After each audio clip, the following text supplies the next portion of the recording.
Alright guys, it's jerningam here. I've just eaten some pasta in a dish with a spoon. You can see there's loads of sauce and pasta in there. Anyway, apart from that, there's a new update on Payday 2. I just thought I'd let you guys know if you don't know about Payday 2 game, if you've played Payday 1 on the PS3 and the PS4 is Payday 2. So Payday 2 Crime Wave Edition, verse 1.40, updating. I've already updated this game. It must be a new update or a new DLC they're putting on the game or something, because usually I've not seen an update like this for a while. I could be wrong, but I thought I'd just live stream it and show you guys what's going on. Assassin's Creed's add-on, Odyssey Episode 1, top one. Batman Lego, free add-on content. And we've got the one above that is the Not Here, Resident Evil. And you've got the Memories game, very good. Division, Hitman 2, Hitman 2 again, Hitman 2 add-on, Hawaii Bay, Netflix, YouTube, Metro, GTA, Wallpaper, PlayStation Room, BBC iPlayer. So they're the things I've got in there so far. And once this add-on of Payday 2 Crime Wave Edition is downloaded, I'll do a stream today or tomorrow. So I've got all these women on here and stuff. These girls, a new post. If you've got a community, you click onto their post and it takes you to the community of what they're on. And they've got their friends on there as well. So this is a community wallpaper, if you guys don't know what it is. It says girls only, friends, even though I'm a guy, as you all know. You click onto here, you've got all sorts of people on her community, different people you don't know, people you talk to. In the world, there's loads of people you don't know, but you make friends with them and talk to them. There's a lot of messages in there, bloody hell. She must got a lot of friends in here. So you click onto another community. I get these sent quite frequently in the PS4. Another community. Picture of a woman on here, which she sent me. Loads of friends in here about Rage 2, the game, if you've not played Rage. Loads of messages on there. On the other hand, Days Gone's a good game. Fortnite, don't really play much of that.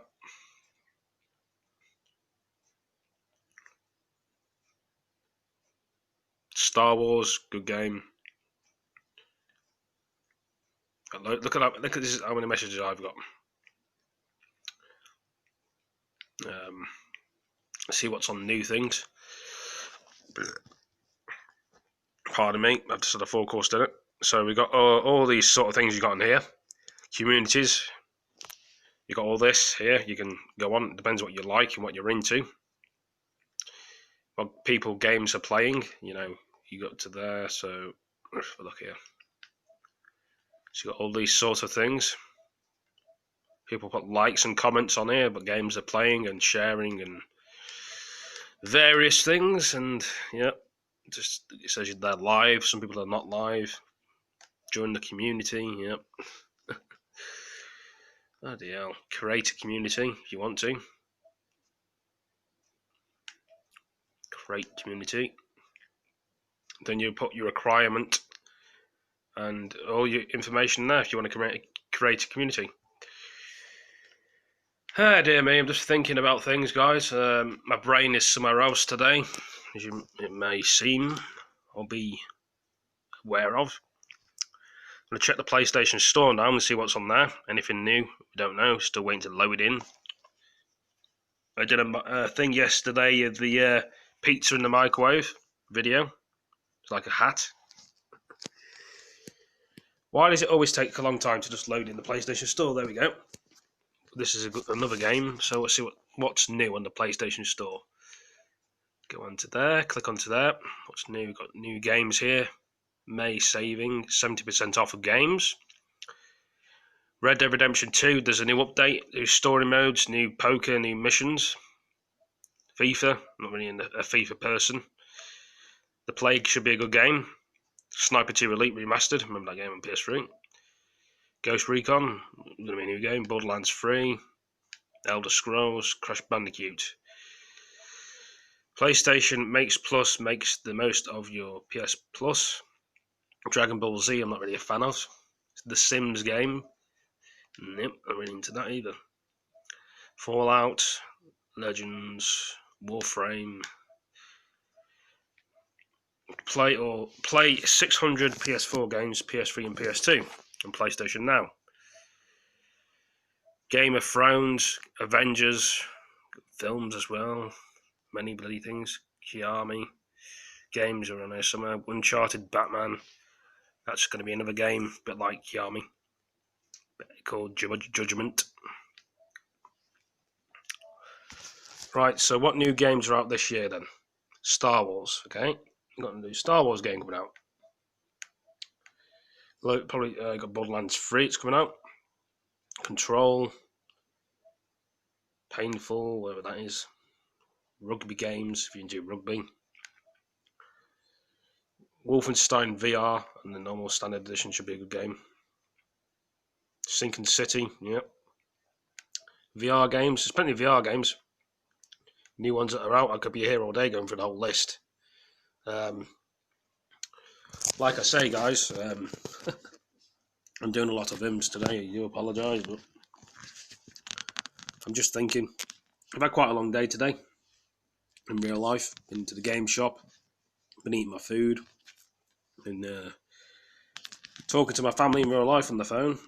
I had a conversation with my family members, and it was not too bad. I sometimes live in a world where people sometimes do not understand me, and I say things that people just don't have a clue about. I don't know if you guys have the same problem with people not understanding you in the world and taking things the wrong way. I mean, this is why wars happen in the world, because people don't understand one another. They take things the wrong way. People don't know how to have a laugh these days. Some people do know how to have a laugh and a joke, but other people take offence. I mean, we all think differently. That's what's so unique and different about this world. We all like our different ideas and think differently to other people. Some people may like the same things that you like, or different things. It's like people make different films, different computer games. They always make something different for you to sell and buy, because that's what people do. That's how they make the money, and that's how they keep people like us buying things all the time. I don't know what to say.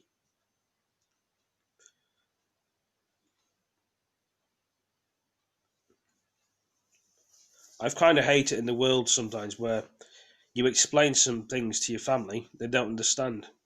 You try and help your family, and there's people out there in the world, but the family don't really care about them. I feel sorry for them. I mean, you know, if you bring something in the world, you should look after it, and be the best you can.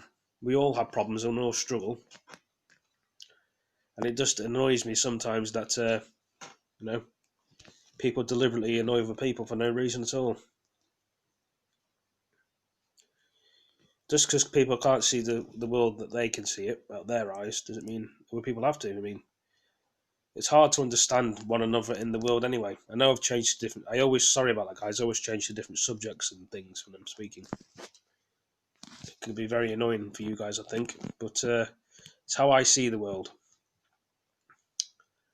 I do see the world quite differently to some people, or most people.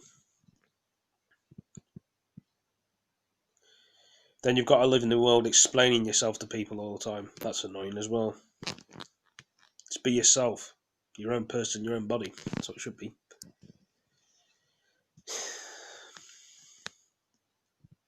Thinking away of things, thinking ahead of everything. As one would say to me, that is the way it is. So we've done talking about games, we've been talking about new updates on Payday 2. Must be a new update, because I've never seen that there before. It's still downloading, as we can see.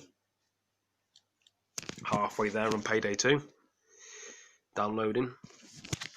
Talking about communities, people invited to communities. So, yeah, we think we covered most of the things today on this video. I did have a late one last night drinking beer again. Right. See what's on the BBC News today as well.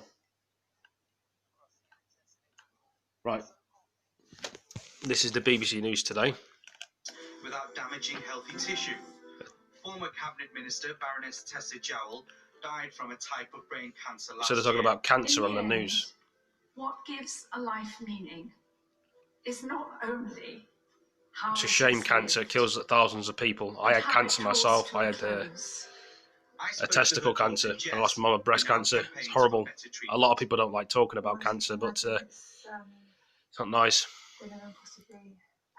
So they're trying to cure cancer and trying to destroy it before it even builds up.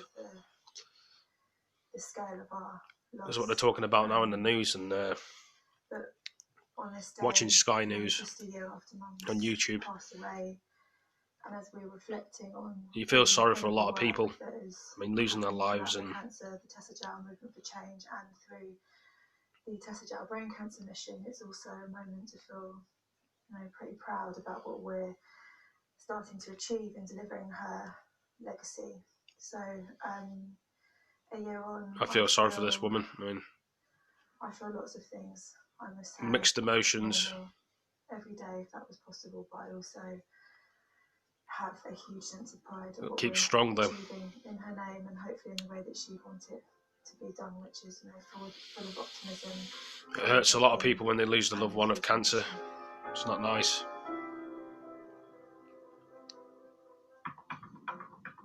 Food wastage. This is where our rubbish goes. The UK currently throws away 10 million tonnes of food every year. Now Britain's supermarkets have promised to help tackle the problem. I asked celebrity chef Ken Hom what homeowners could do to help. We've been sold a bill of goods that I think most of our food waste goes to Poland and stuff, or the Paria bags and other countries like Africa and stuff. And I think we in this country adopted some of the. He's talking about the wastages about food and stuff. And I heard that the British troops are going back to Afghanistan. Just going to look at that video quickly. Let's look here.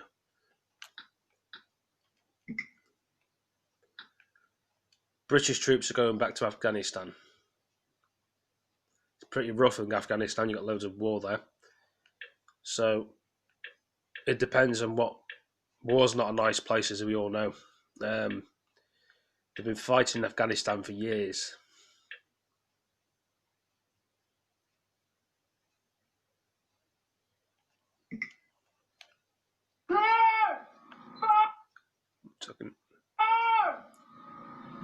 I'm just looking at this. 2 seconds ago.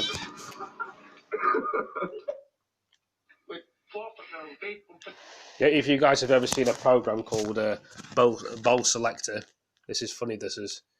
I know it's not funny to go more. So you probably laugh at this, guys. So I'll show you guys what this is. It's like Bow Selector, if you've ever seen it before. But they're taking the piss of being in Afghanistan, which is not a joke, really.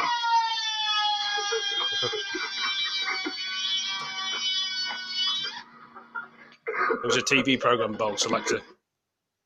Afghanistan, October 2008.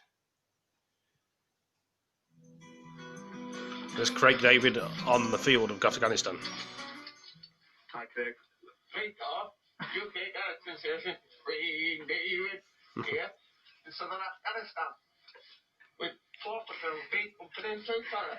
It's proper war. That's what's going on. Bloody hell, get my concern. Okay, now.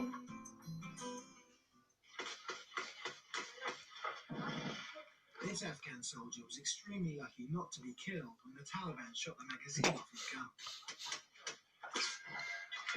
This doesn't half look funny. Ever wondered what the concert stream guard?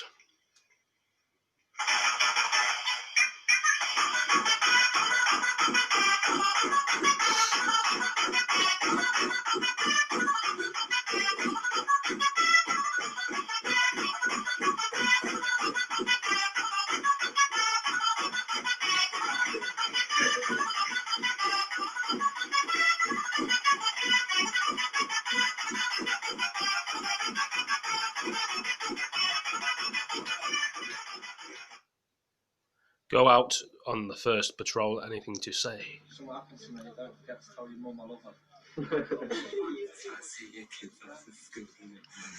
Popular videos. Now, what do you want to watch tonight?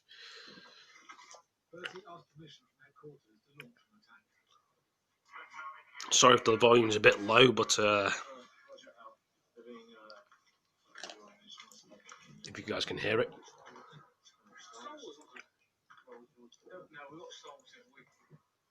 I'm talking about watching Star Wars every week. Interesting.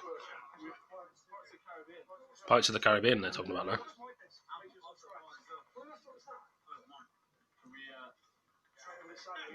A lot of people like to watch the films, and some people don't watch the films, and some people do the gaming sort of thing.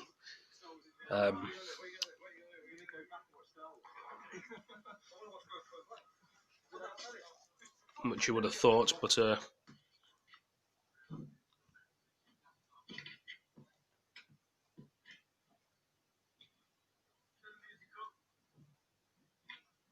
they're doing stretches in Afghanistan.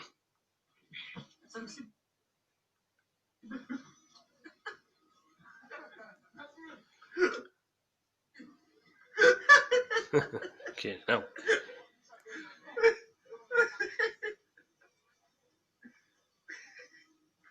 I mean, if all the girls are watching, they'd probably enjoy this, but I'd rather see a woman, to be honest. I'm not going to lie. I mean, where's all the women at? There's always bloody men everywhere. I mean, I love the women. I like women. I was hoping they were going to put some women on the game and this bloody film there.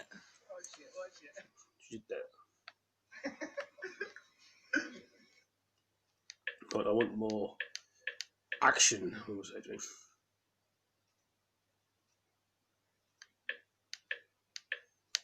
War is a thing today.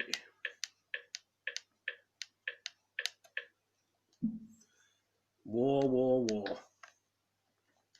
Iraqi war.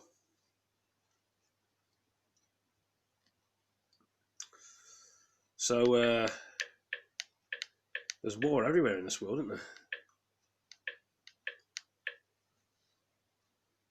Second battle. Let's see what this about then. Got some kind of battle going on here now.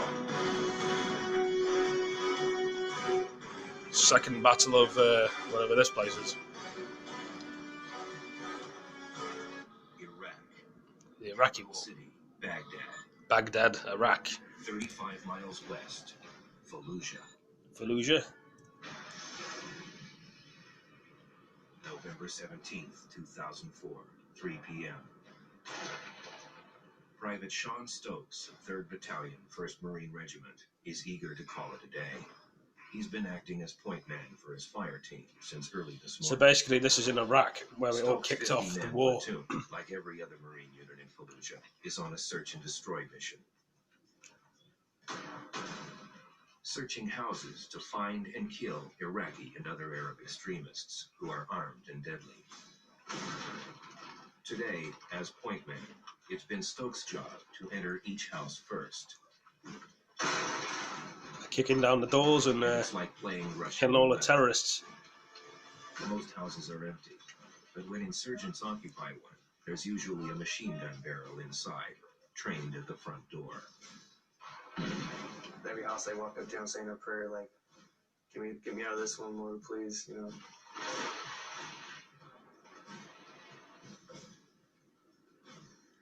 Come out, light up a cigarette, thank him, go to the next one, say a prayer. It's like being in bloody hell where they are.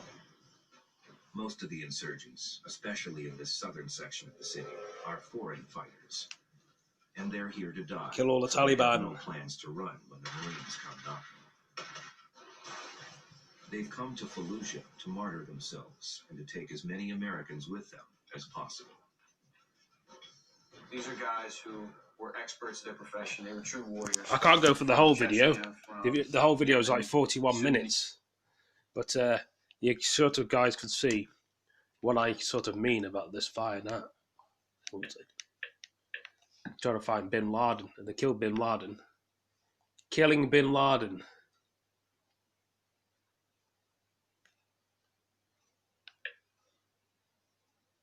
This is where Bin Laden died 8 years ago. Channel News 4. Tonight, Obama. I can report This to is the American Obama. people and to the world that the United States has conducted an operation that killed Osama bin Laden, the leader of Al Qaeda. He's been dead for 8 years now. So I'm watching old news, as you guys can see. Spontaneous patriotic celebration at the death of public enemy number one outside the White House. Good evening. The Al Qaeda leader Osama bin Laden is dead, killed by American special forces who raided his hideout in Pakistan in the early hours of the morning. His body has already been committed to the sea from a US warship. The fortified compound where he was living was in Abbottabad, north of the Pakistani capital, Islamabad, and within a mile of the military academy. Our Washington correspondent Sarah Smith reports on the mission that took the world by surprise. These remarkable pictures from right inside his compound show us exactly where Osama where bin Bin Laden Laden was lived. finally killed.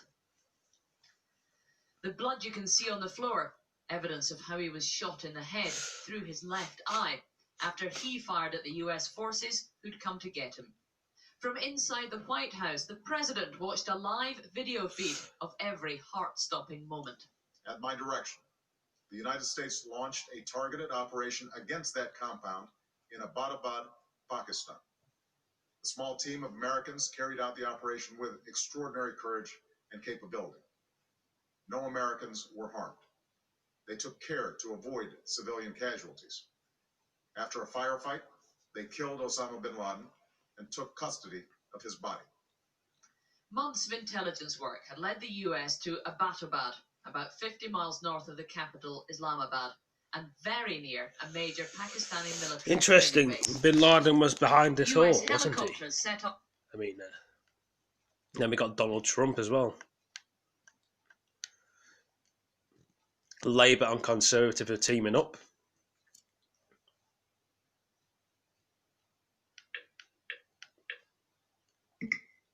There's one takeaway from last night. It was that both the Tories and Labour lost out to an invisible third choice on the ballot. The Labour and Tories lose out, and the Brexit Party. The country. Of course, there was no such choice, and instead, here in Bath, Democrats, UK, you get all sorts. voters registered their anger with Brexit paralysis by handing victory to the Liberal Democrats. They took 23 seats away from the Tories here, taking control of the council in the home of the arch-Brexiteer Jacob Rees-Mogg. I'm his local councillor, and I'll call by on him at the weekend and ask if there's anything I can do to help him. From Amber Valley in the Theresa north May to there. leafy Winchester in the south, the Tories took a drubbing. Theresa May put on a brave face at the Tory Welsh conference, where she was met with this by a man who probably spoke for many. Thank you, everybody. And Why don't you resign?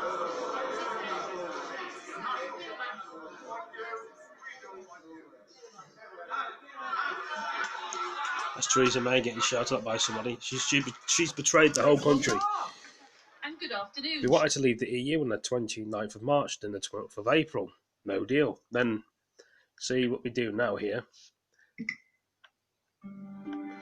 This is Jeremy Corbyn, Labour. Opposing anti-terror legislation ever since I first went into Parliament in 1983. Close down NATO! I am against the replacement of tribes. I'm not happy with the shoot-to-kill policy. Abolish their army. Fight all the cuts, except Jeremy those in Corbyn's the allowed to armed talk a lot of forces, rubbish. where we want to see a few more cuts taking place and no more nuclear weapons. Our friends from Hezbollah, our friends from Hamas. You were arrested at a demonstration in support of an IRA terrorist in 1986. You were a regular at IRA-linked troops out rallies. Do you condemn unequivocally the IRA?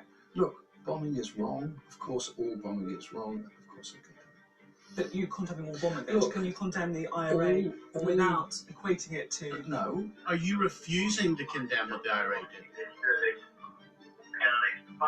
Sorry, I couldn't hear that.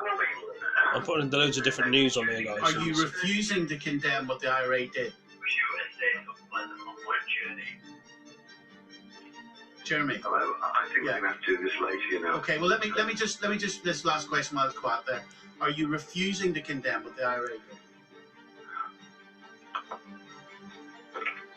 Jeremy. On the 8th of June, it's him or Theresa May. Vote Conservative. Well, I'm not really into Labour anyway. And then you get Nigel Farage, the Brexit Party, which is very good. He gets it spot on. Achieved in the end, but 3 years after the glamour and promise of Washington, Nigel Farage has gone from DC to MT, Merthyr Tydfil. By the way, he is still an elected MEP The on a Brexit salary Party of is the best way to €100,000 be. a year plus expenses. None of the gifts that we uncovered have been declared to the EU Parliament. Tonight, it told us that spending linked to political activity should be disclosed. If he was a Westminster MP, he would have to declare all of them. Nigel, how are you? Very well. Can I just ask you a quick question? You can try. You pride yourself on being an ordinary man in touch with the people. But are you in fact a kept man? I'm fighting a European election campaign. You can bore on whatever you want to It's bore a on. legitimate question about the money that you were paid by Aaron Banks between 2016 and 2017, funding your lifestyle and your political operation to the tune of almost £500,000 a year. 3 or 4 times that, I would have thought. So £13,000 for the house in Chelsea. He's not admitting it, is he? True or not true? So is there a European election next week? Yeah, we'll ask about that in a minute. Good. But can we talk about the money? Can we talk about the money for a second? No, not really. So £5,000 for the bodyguard and driver a month. £13,000 for the house in Chelsea a month. You said in 2017 that you were skint, that there was no money in politics, but there clearly was quite a lot of money in it for you, wasn't there? Yes or no? Why do you want to talk about these things? I mean, none of this is illegal, but this is important. You're running for public office. It's a matter of transparency. It certainly is. We've got a democratic election next Thursday. It's all about democracy, and you won't even talk about it. You rail against the elite, the metropolitan elite. I am showing some old videos about it and going back in time, I suppose, with videos, but there we are. Financed by very rich friends. Terrible. No comment on this? None at all. Nigel, who's paid for all this now? Is Aaron Banks still paid for some of it? Who's paid for all this now, Nigel? While we waited for him to reappear, we counted at least 5 bodyguards. That's about £25,000 a month in personal security. Nigel, one more time, just for the record, who's paying for this operation now, for all your bodyguards? Russians. Arguably, no politician has done more to change or challenge Westminster politics than Nigel Farage. God bloody He was, after all, blimey. the driving force behind the original Brexit referendum. And now he's back with a vengeance, parking his tanks on Tory and Labour turf, railing against the corrupt Well, Westminster that's spot on bubble anyway. and the metropolitan elite here in London, cloth cap on head, pint very much in hand. Perhaps that's why he's so coy about the fact that his richest friend has been bankrolling so much of his lifestyle and his political operation. We won't actually know who exactly has been funding the Brexit Party until July, by which time British politics may have been transformed. Nigel Farage, with his presidential style, his branded politics, and his funding, has become a very American politician. But when it comes to explaining the money behind him, he's less swagger and more stagger. Now, we asked the Brexit Party to come on the programme tonight, but they declined. Aaron Banks told us Channel 4's attempt to smear myself and Nigel comes at a time when the Brexit Party is riding high in the polls, so it should come as no surprise to anyone. Interesting. I'm going to learn a bit from there. She is going. Before, she said she would only step down once her Brexit deal is passed. Now, Theresa May has been forced to agree that she will go regardless. It's been confirmed she will set a timetable for her departure immediately after the withdrawal agreement vote in early June. Perhaps the least surprising announcement is that Boris Johnson is going to enter the fray to succeed her. Our political editor, Gary Gibbon, is in Westminster. Gary.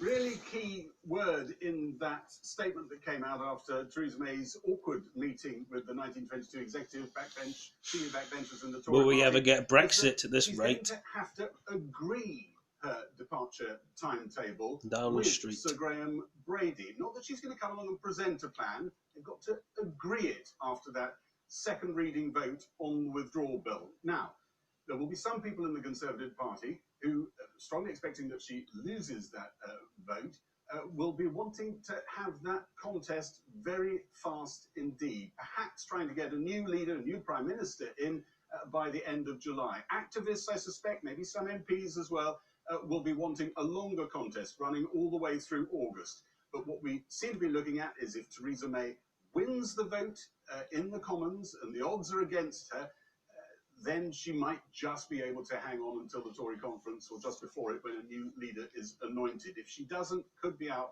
by the end of July.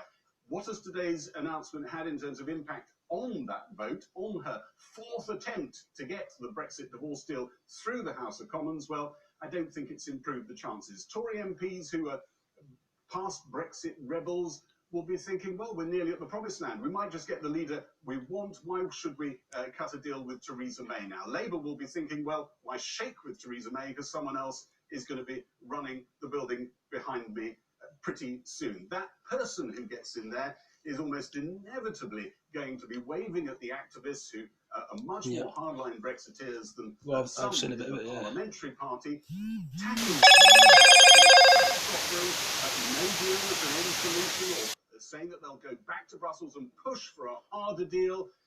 I'm reminded of the words of a cabinet minister who said a while ago that it could be by this autumn. We are looking back at this spring as a period of halcyon calm. There's Boris Johnson. Brace yourself for a lot more of this. Are you going for the Prime Minister role? I'm going for my bike, thank you. Boris Johnson today said he would be a candidate in the contest to succeed Theresa May. The day the Prime Minister was told by backbench Tory MPs that contest could start in 3 weeks' time, just maybe a little bit later. At the meeting in her office in the Commons, some Tory MPs told the Prime Minister her time was up. They would allow her one more try at getting her Brexit deal through Parliament, but then she must name a departure date. We have agreed to meet to decide the timetable for the election of a new leader of the Conservative Party as soon as the second reading has occurred, and that will take place regardless of what the vote is on the second reading, whether it passes or whether it fails to pass. That means in the first week in June, Theresa May must agree with Graham Brady a timetable for leaving. She conceded that after hearing some hostile Tory MPs spell out why she must go. It was a very frank discussion. I tried to make sure that all the views represented on the executive were expressed, and we had a very frank exchange. I thought October the 31st we're going to be leaving Brexit. Party chairman who first Obviously called not. for Theresa May to go 2 years ago Halloween, said no. that moment was now truly drawing close. I do actually genuinely think this is it. I think she's been keen to stay longer as Prime Minister than Gordon Brown managed in Downing Street. And she'll want to say, look, I made the best effort I could. I even brought the legislation in front of the House. So she'll have done all of those things. And then I think it will be a time when she will set out the leadership contest. But history will judge her premiership a failure. Well, I don't think it's going to be a storming success. Some Tory MPs can't see why a departure date wasn't announced today. And since number 10 is just dragging things out. The picture you paint is of a number 10 where a small cadre of officials are sitting around the table with the Prime Minister just trying to work out how to hang on day to day, maybe even week to week. I hope not, but it is certainly something that, well, that is certainly a picture that is rapidly being painted by an awful lot of people. Ian Duncan Smith thinks Theresa May is not going to get Tory rebels to help her deal pass 3 weeks from now, or Labour support. The Labour leader sounded like the cross-party talks seeking a compromise on Brexit might end in failure very soon. The government hasn't been able to answer all of our concerns, hasn't been able to answer all these issues, and so quite clearly there is a time limit in this. And what is the time limit? Is it right up to the 3rd of June? The time limit is very soon. I'm not saying this will definitely happen. I'm 100% confident that we'll be fine. I'm not. Is it time for Mrs May to go? Would you do a better job on Brexit, Boris? If the Brexit deal is defeated again, another battle will start over how quickly the party should pick a leader. What do you think about Boris as Prime Minister? No big surprise. But many uncertainties would be added to the Brexit saga 3 years on from the referendum. The former Chancellor of the Exchequer and Father of the House of Commons, Ken Interesting. Clarke, is in Westminster. Ken Clarke, thank you for joining us. Interesting indeed. I think I've watched enough of that. I'm going to go into something else now. Handling the Brexit. Okay, go on this one now. Well, over to the UK now, where voters took part in local elections in England and Northern Ireland yesterday in a ballot that should have given the main parties an indication of how voters are feeling about the handling of Brexit in the last 2 years. Well, our correspondent Tig Enright is at Westminster and joins me now. Morning to you, Tig. Are all the results in now? How much has changed for the main parties? Good morning to you, Rosie. The results are not all in at this stage, but the counting is certainly continuing, and the direction of travel for the main parties is pretty clear at this stage. Both Labour and the Conservatives have made losses, and there's been a clean-up for the smaller parties, particularly for the pro-Remain Lib Dems have done particularly well, gains too for the Greens, and also a big surge in support for independent local candidates. So what does it mean for all those involved? Well, for the Conservatives, as we all know, governments do tend to get punished in mid-term elections for a variety of different policy issues. On this occasion, it's certainly about Brexit, and I think given the scale of the projected losses for the Conservatives, because it's not final at this stage, there's no doubt that it is looking like it's going to be more dramatic than usual. It's hard to know whether they'd be doing even worse, though, if had Nigel Farage's new Brexit party actually been fighting in these elections. They weren't. Although it must also be said that UKIP, his old party, has also been suffering losses so far today. Not clear yet where its voters have gone. For the opposition Labour Party, it's not been a good night either. Senior figures there say it's because they're pleasing nobody over Brexit. That party is also quite divided. Pro-EU voices within Labour saying it's because they have not provided adequate opposition to the Conservatives in their handling of Brexit. And certainly the pro-Brexit voices in that party saying it's because they have not been helping sufficiently to deliver it. I think there's really no big surprises in this, no revelations about the level of public anger, although what we are getting is a measure of the level of public anger, but everyone knows that there's huge disenchantment here. I think it's too soon to say whether this vote reflects an appetite for either getting on with Brexit or perhaps rethinking it and holding another referendum, because of course as political issues go, Brexit is one where nobody is ultimately going to be totally happy with the outcome. But obviously everyone wondering what it will mean for the European elections happening in just a few weeks' time, and also the potential general election which could be on the horizon here.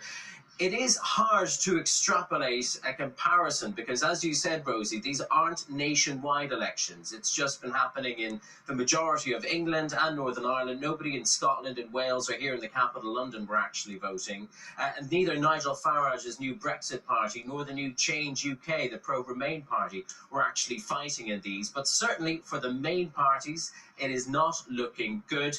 And many people had always wondered if Brexit would ultimately be a catalyst for the ending of the two-party system here, the constant kind of cycle of turning over between Labour and Conservative governments. I think it's too soon to say that for sure, but certainly the drift looks to have begun. Tig Enright, our correspondent live in Westminster, thank you ever so much. Joining me now is Tom Swarbrick, former advisor to the UK's Prime Minister Theresa May. Tom, morning. I'm only filming bits of what I'm filming to save time and do different videos. Which one would say to me, and what would say to me now? What would you say to me now? It's been a strange day today, looking at everything over Brexit and PlayStation 4 news.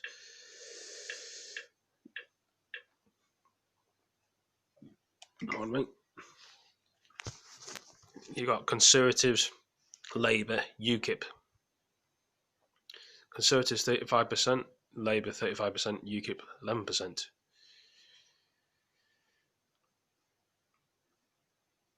Then you've got Brexit Party, 12%.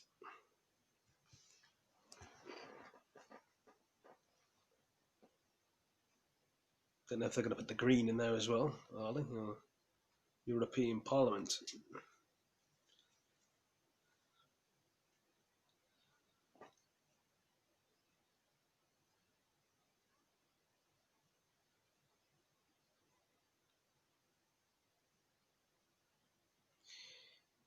Yep. Like and share. More UK. kind of world do we live in, eh? What kind of world is this? Donald Trump is American news. This is 10 hours ago from Donald Trump. But this is not Donald Trump. This is kind of a show program. How many of you here in our audience are visitors from other countries tonight? Let's see what this Does is. President Trump know about this? Does he know you're here? Trump today unveiled his new immigration plan, a plan masterminded by real estate son-in-law Jared Kushner. It's interesting.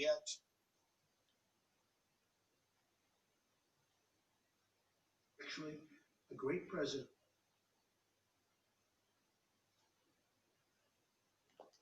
Trying to figure out what was done.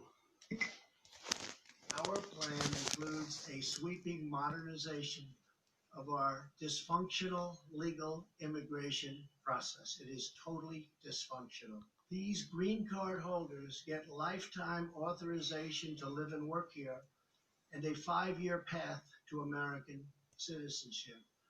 This is the most prized citizenship anywhere in the world. Is it good to leader Donald Trump in America? Currently, he knows how to run his country. 66% of legal immigrants come here on the basis of random chance. They're admitted solely because they have a relative in the United States, and it doesn't really matter who that relative is.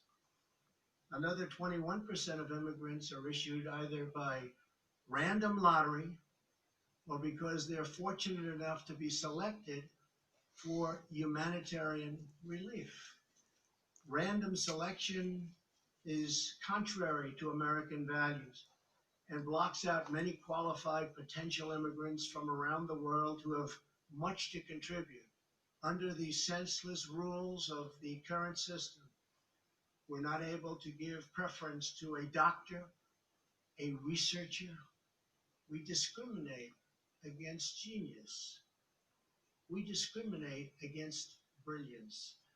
We won't anymore once we get this passed, and we hope to get it passed as soon as possible. And if for some reason, possibly political, we can't get the Democrats to approve this merit-based high-security plan, then we will get it approved immediately after the election when we take back the House, keep the Senate, and, of course, hold the presidency. That was Donald Trump's news then. Interesting.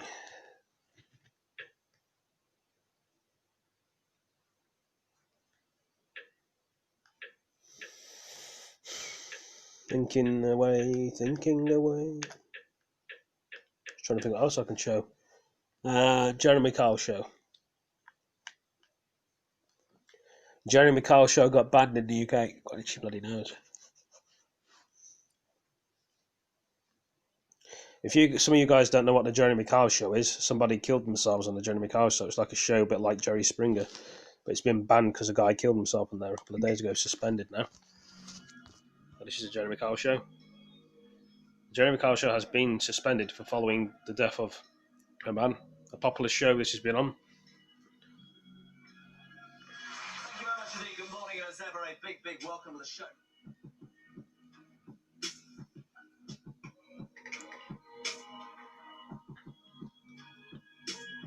Lots of people watch this program, Jeremy Kyle.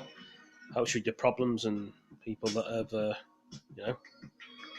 It's a need very help. cruel show, and I think ITV would be best advised to stop making it. It's 2019. We're in Mental Health Awareness Week, and I think it would be a very strong statement from ITV.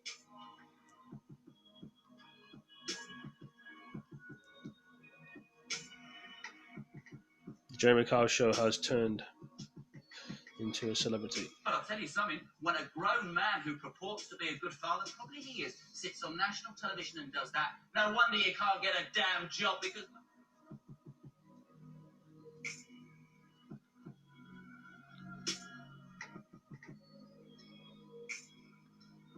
I think what there needs to be is an independent review of the way the programme exercises its duty of care towards the people on it, people's lives are being picked apart on television for the entertainment of others.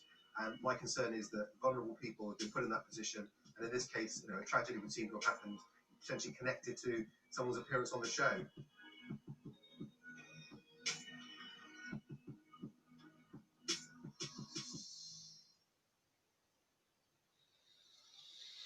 Especially life will be very different without the Jeremy Kyle show. But they just suspended it and they put it in the Sun newspaper as well. Warning of some views may.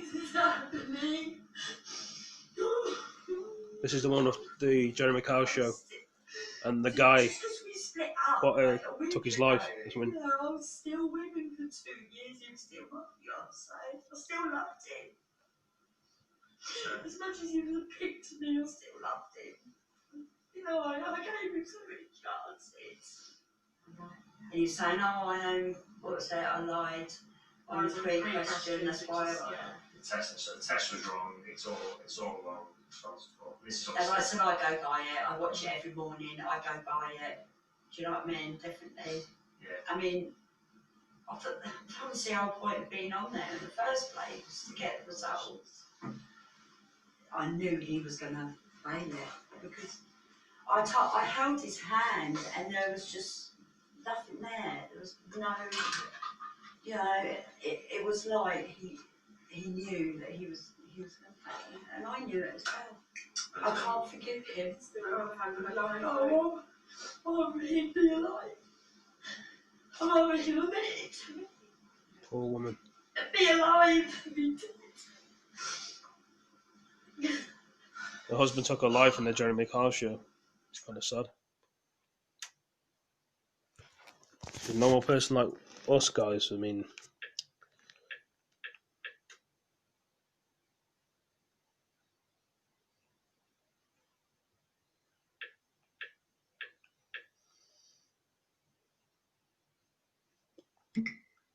There are calls for ITV's The Jeremy... I need to... Kyle show to be taken off air for good after the death of a man who appeared on the programme. Steve Diamond died days after failing a lie detector test on the show. Known for its often confrontational style, it's a key part of ITV's daytime schedule. Here's our media editor, Amal Raj.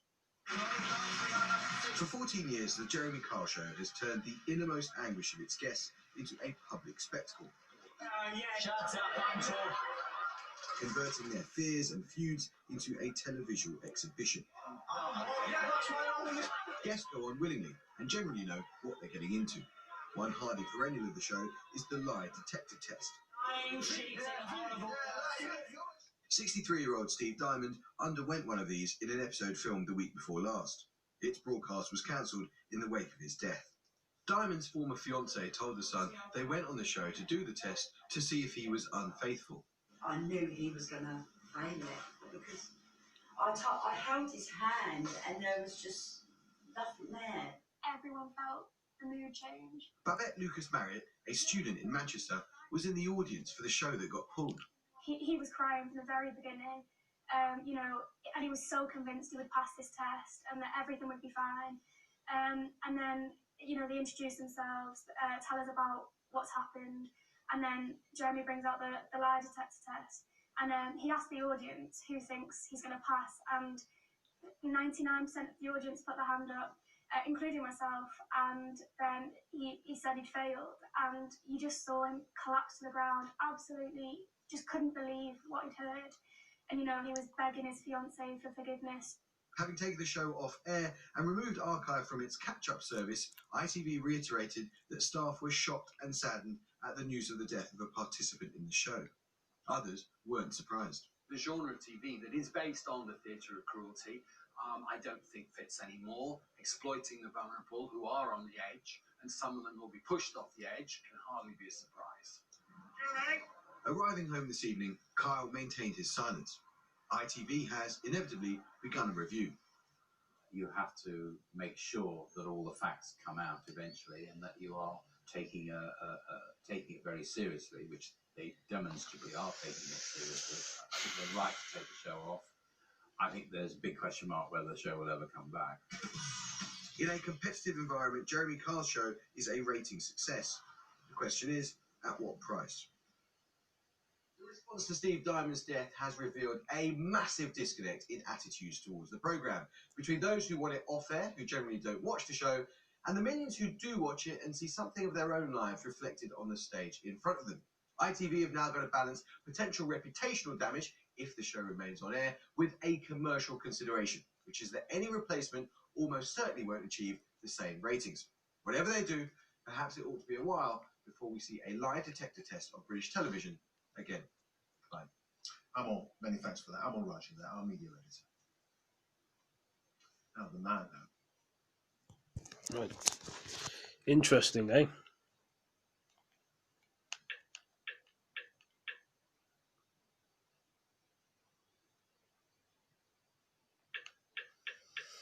Just trying to think what else I can actually show on this phone about things.